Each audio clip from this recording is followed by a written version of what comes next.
तो एपिसोड की स्टार्टिंग में ये रिमूरी को बोल रहा होता है कि तुम कितने ज़्यादा स्मार्ट हो, तुमने तो मतलब कितनी आसानी से मेरा वो काम कर दिया।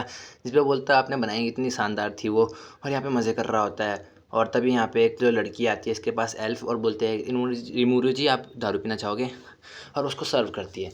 और इसको अपना पास्ट याद आता है जब ये दूसरों को सर्व करता था, और बोलता है कितना ज़्यादा अच्छा है कि अब लोग मुझे सर्व कर रहे हैं और ये कितने ज़्यादा सॉफ्ट है। और हम लोग देखते हैं यहाँ पे गोमुदा अभी भी सो रखा होता है, ये गोमुदा के बारे में भूल गया है। तभी यहाँ पे एक लड़की आती है, बोलते हैं निमुर जी क्या मैं आपकी मदद करूँ। लोग कहते हैं मैं इस काम में बहुत अच्छी हूँ। और ये सोचता है कि क्या क्या क्या, क्या कह रही है ये, और ये गलत ही गलत चीज़ सोच रहा था वैसे बहुत ज़्यादा। और ये तो बिल्कुल लाल हो गया था टमाटर की तरह। और फिर वो लड़की बोलती है कि क्या मैं आपका फ्यूचर देख सकती हूँ, दिखा सकती हूँ मैं अच्छे से। और बोलते चलो आप क्या जानना चाहोगे अपने बारे में। जिस पे थोड़ा शौक जाता है, अच्छा ये फ्यूचर की बात कर रही थी क्या। तभी एक लड़की बोलती है जिसके वहाँ पर थी, जिसमें बैठा होता है, क्या आप अपने फ्यूचर वाइफ के होना जानना चाहोगे। जिसको देख के सब लोग हैरान हो जाते हैं और बोलते हैं ये अच्छा रहेगा, आप ये जानिए प्लीज़ जानिए। और फिर वो भी एक्साइटेड हो जाती है और वो अपना जादू करने लगती है। लेकिन जब वो लड़की अपना जादू कर रही होती है तो वो बोलती है अरे मुझे तो कुछ दिख ही नहीं रहा। लेकिन असल में वो मजाक कर रही होती है, वो स्लाइम के ऊपर अपना जादू कर रही होती है, ना कि अपनी वो क्रिस्टल बॉल के ऊपर। वो बोलती है अब मैं अच्छे से करूँगी, अब मैं अच्छे से करूँगी। और वो अपना जादू करने लग जाती है स्टार्ट। अब जादू करते करते गाइस उसकी जो बॉल है उसमें कुछ होने लगता है। और हम लोग देखते हैं वहाँ पे कुछ छवि बन के आ रही है, जहाँ पे एक लड़की कुछ बच्चों के साथ बैठी हुई है। और वो बच्चे उसको मतलब उससे उसके साथ बैठ के सेफ फील करें ऐसा लगा लो। और ये है वो गाइस वो लड़की, हमारे रिमूरू की फ्यूचर वाइफ।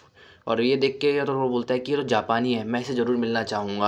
और लोग भी उसको बोल रहे होते हैं आप तो बिल्कुल टमाटर की तरह लाल हो गए इसको देख के। और तभी हम लोग देखते हैं खुशी ज़्यादा टिकती नहीं, और वहाँ पे वो मंत्री आ गया होता है।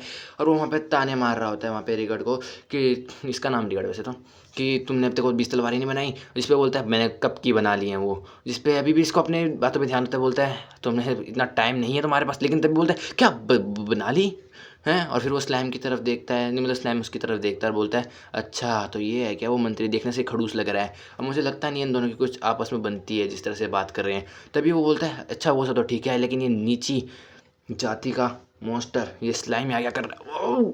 इसको तो देख के मुझे घिन आ रही है। और फिर वो बोलते हैं एक लड़की उसको शांत कराने आती है उस वो, और बोलती है जी थोड़ा सा दारू पी लीजिए। जिस पे वो बोलता है मैं तुम्हें दिखाता हूँ ऐसे मॉन्स्टर के साथ क्या करना चाहिए, और रिमूरू के ऊपर सारी दारू गिर देता है। रिमूरू गुस्सा नहीं करता और लड़की से पूछता है कि तुम्हारे कपड़े गीले तो नहीं हो गए, ख़राब तो नहीं हो गए। इस पे वो बोलता है मुझे गुस्सा तो बहुत आ रहा है पर मैं यहाँ की दुकान को ख़राब नहीं करना चाहता।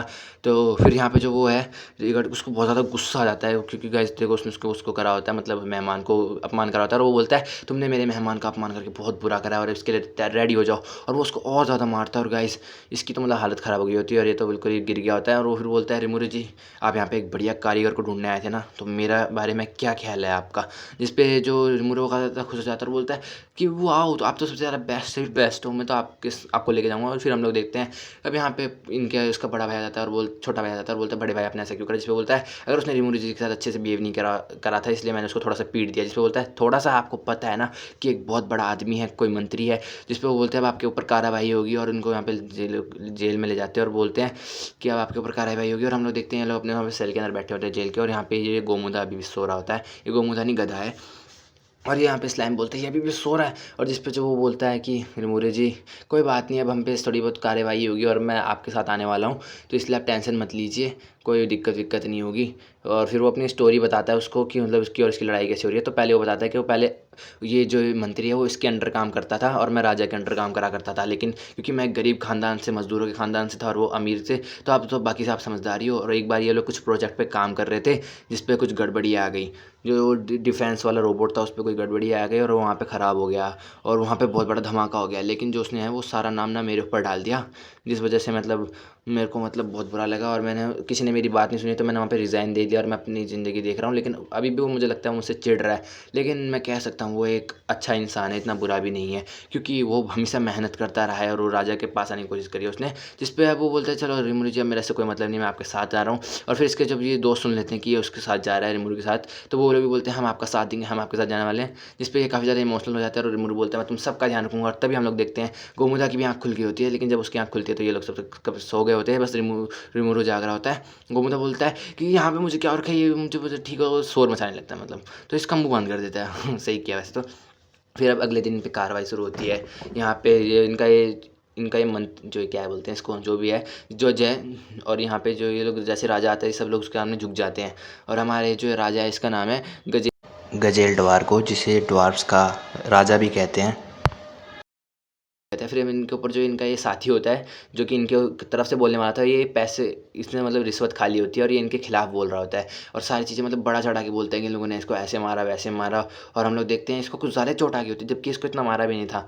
तो गाइज़ यहाँ पे मतलब ये इनको बोलता है कि इनको कड़ी से कड़ी सज़ा होनी चाहिए, जिस पे वो बोलते हैं कि मतलब कुछ बोल ही नहीं पाते, क्योंकि इनको पता है कि अब ये लोग मरने वाले हैं। तो तभी वहाँ पे जो राजा है वो बोलता है शांत हो जाओ, और वो वहाँ पे उसको रिगर्ड को बोलता है कि काफ़ी दिन हो गए, जिस पे वो बोलता है आपको भी खुश देख के मुझे काफ़ी ज़्यादा खुशी हो रही है, मतलब स्वस्थ देख के। जिस पे बोलता है कैसा रहेगा अगर तुम अपनी पुरानी पोस्ट पे मेरे साथ आना चाहो। जिस पे बोलता है राजा जी आप जानते हैं बट मैं नहीं आ सकता, क्योंकि मैंने रिमुरी जी को अपनी ज़ुबान दे दी और मैं अपनी ज़ुबान का पक्का हूँ, इसलिए मैं आपके साथ नहीं आ सकता। जिस पे बोलता है ठीक है मैं समझता हूँ, और इसीलिए मैं तुम्हारा फैसला सुनाता हूँ। तो मैं तुम सबको देश निकाला देता हूँ, अब निकल जाओ और मेरी आंखों के सामने दोबारा कभी मत आना।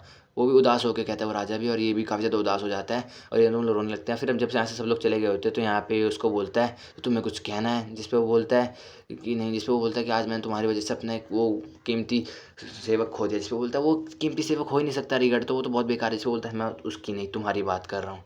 जिस पे इसको समझ आ जाता है और फिर उसको बोलता है वो राजा कि तुम्हारी हरकतों की वजह से मैं तुम्हें अब यहाँ से निकाल रहा हूँ, तुम अब मेरे मतलब मंत्री नहीं हो। और उसको एक दवाई दिखाता है उसके साइड वाला बंदा और बोलता है कि ये जो दवाई देख रहे हो 100% सारी चोटों को मिटा देती है, और ये दवाई वो स्लाइम लाया था, और तुम्हारी हरकतों की वजह से अब उस स्लाइम के साथ हमारे रिश्ते ख़राब हो गए हैं। अब तो मैं उनसे कभी बात भी नहीं कर पाऊँगा इसके लिए। और वो रोने लगता है और बोलता है कि मुझे माफ़ कर दीजिए, पर बट जब मैंने बचपन में आपको देखा था, तो मैं तभी सोच लिया था कि मैं आपके लिए ही काम करूँगा, और मैं जब से दूसरों से जलने लगा तब से ही मैं रास्ता भटक गया। और गाइस इनका इमोशनल सीन खत्म हो जाता है और यहाँ पे अपने भाई को बाय करने आया होता है, और वो बोलता है चलो ठीक है भाई भाई बाद में मिलते हैं। और फिर ये लोग यहाँ से चले जाते हैं रिमूरू के साथ, उनको क्योंकि देश निकाला मिल गया। और हम लोग यहाँ पे राजा को देखते हैं, जो कि मतलब यहाँ पे किसी से बात कर रहा था, बोलता है उस स्लाइम का पीछा करना, ध्यान से पकड़े मत जाना। और वो बोलता है कि वो स्लाइम कुछ ऐसा था, है तो एक मामूली मॉन्स्टर, पर उसका ऑरा ऐसा है जैसे कि वो स्टॉर्म ड्रैगन वेल्डोरा हो। और गाइस इसी के साथ ये एपिसोड यहाँ पे खत्म हो जाता है। आई होप आपको वीडियो अच्छी लगी हो। मैं जानता हूँ थोड़ा बहुत मैंने मिस्टेक कर दी इस वीडियो में, बट गाइस वो मतलब थोड़ी सी तबीयत ख़राब है मेरी आजकल, तो बस इग्नोर मार